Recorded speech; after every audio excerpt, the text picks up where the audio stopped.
Okay. Hello, everyone, and welcome to Storytime with Miss Senorita Pikula. With me. I hope that you're doing well today. Happy Wednesday, and I'm gonna give a couple shout outs today. First shout out will be to my sister, um, my sister Sarah. It's her birthday today, so happy birthday, Sarah! And then my next shout out is going to be to one of my students. It's going to be to uh um uh Miss Rissa, my student Rissa. Rissa is so fun. Like actually, like Rissa, you are so fun, and you sit there and you have such a big mind and imagination, and you're creative, and I always enjoy talking to you, and you brighten my day, and um, you're something else. So shout out to Rissa. All right, we're gonna recap on Prince Caspian. So last time we read um, chapter 12, which was sorcery and sudden vengeance.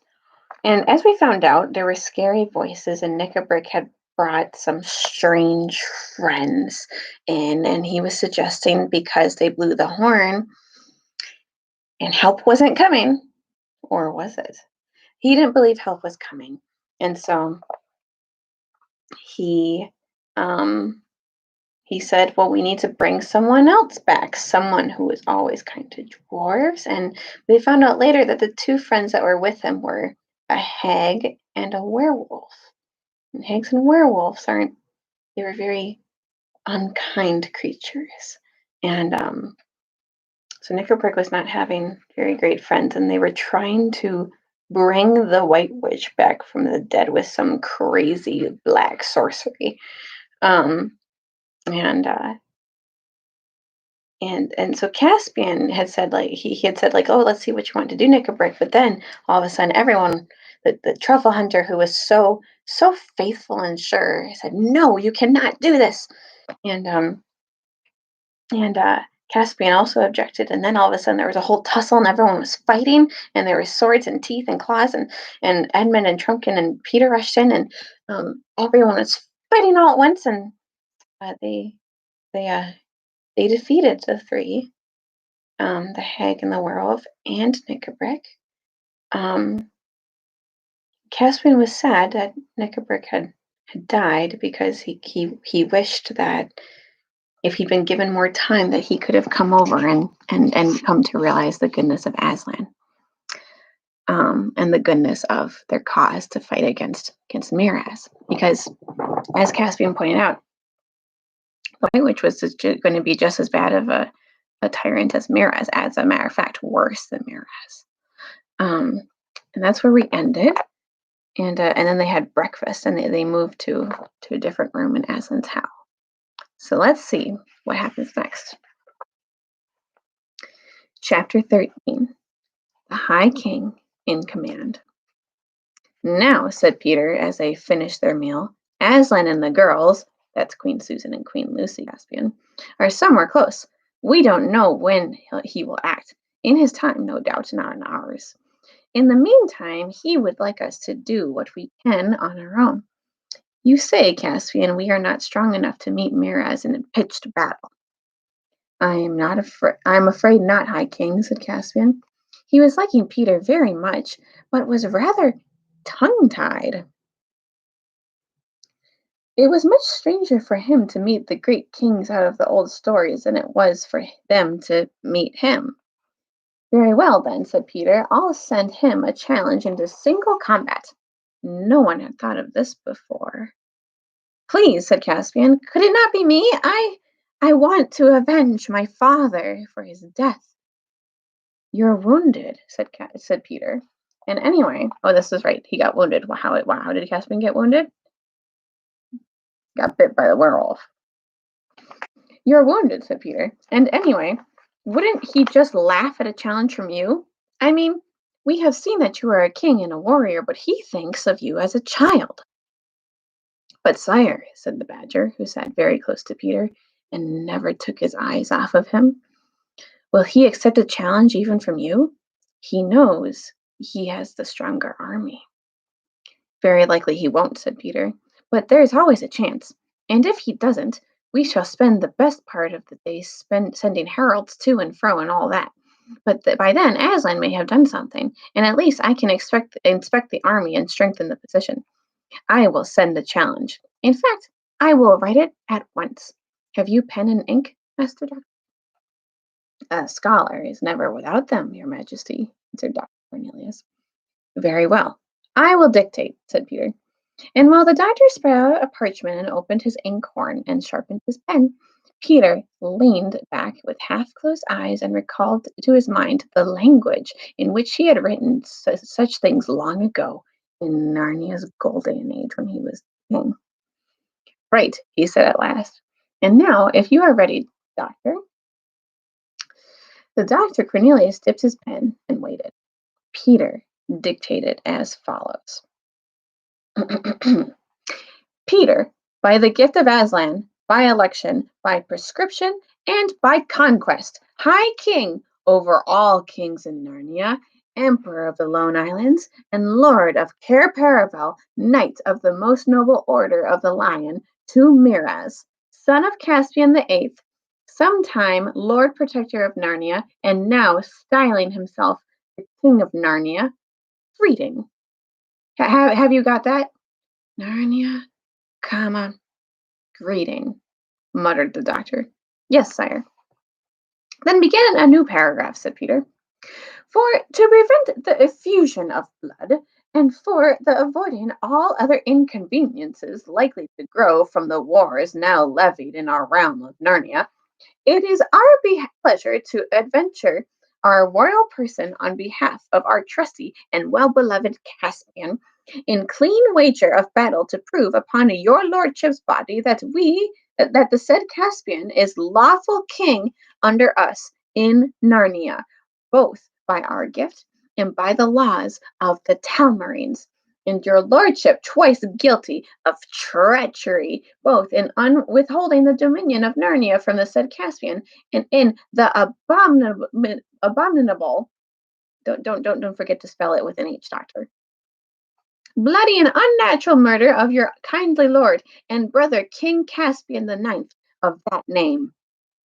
Whenceforth we most heartily provoke, challenge, and defy your lordship to the said combat and monomachi, which and have sent these letters by the hand of our well-beloved and royal brother Edmund, sometime king under us in Narnia, Duke of Lantern Waste and Count of Western March, Knight of the Noble Order of the Table, to whom we have given full power of determining with your lordship all the conditions of the said battle, given at our lodging in Aslan's Howe, this 12th day of the month, green roof, in the year of Caspian, 10th of Narnia. Yeah, that ought to do, said Peter, drawing a deep breath. And now we must send 2 others with King Edmund. I think the giant ought to be one of them. He's not very clever, said Caspian. Of course not, said Peter, but any giant looks impressive if only he will keep quiet, and it will cheer him up. But whom for the other? Upon my word, said Trumpkin, if you want someone who can kill with looks, Reepicheep would be the best. He would indeed, from all I hear, said Peter with a laugh, if only he wasn't so small. They wouldn't even see him till he was close. Send Glenstorm, sire, said Trufflehunter. No one ever laughed at a centaur.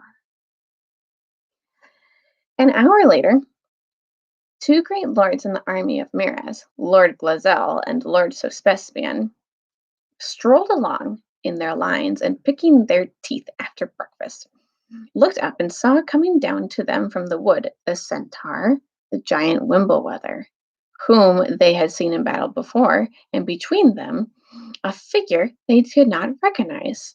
Nor, indeed, would the other boy at Edmund's school have recognized him if they could have seen him at that moment, for Aslan had breathed on him at their meeting, and the kind of greatness hung about him. What's to do, said the Lord Glazelle. An attack? A parlay, rather, said Sospespian. See, they are carrying green branches. They are coming to surrender, most likely. So these are two of the great leaders in Mayorez's army, Sospespian and Glazell. He that is walking between the centaur and the giant has no look of surrender in his face, said Glazell. Who can he be? Is it not the boy Caspian? Or no, it is not the boy Caspian. No, indeed, says Sopespian. This is a fell warrior, I warrant you, wherever the rebels have got from him.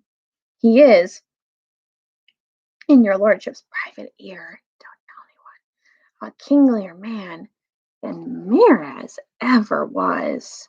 And what mail he wears! None of our smiths can make the like. I'd wager my dappled Pomley he brings a challenge, not a surrender, said Glazell. How then, said Sospespian, we hold the enemy here in our fists. Mirez would never be so harebrained as to throw away his advantage on a combat. He might be brought to it, said Glazell in a much lower voice. Sadly, said Sospespian, step a little aside here out of earshot of those sentries standing over there.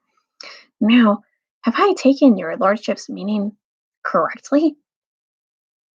If the king undertook a wager in battle, whispered Glazell, why, either he would kill or he would be killed.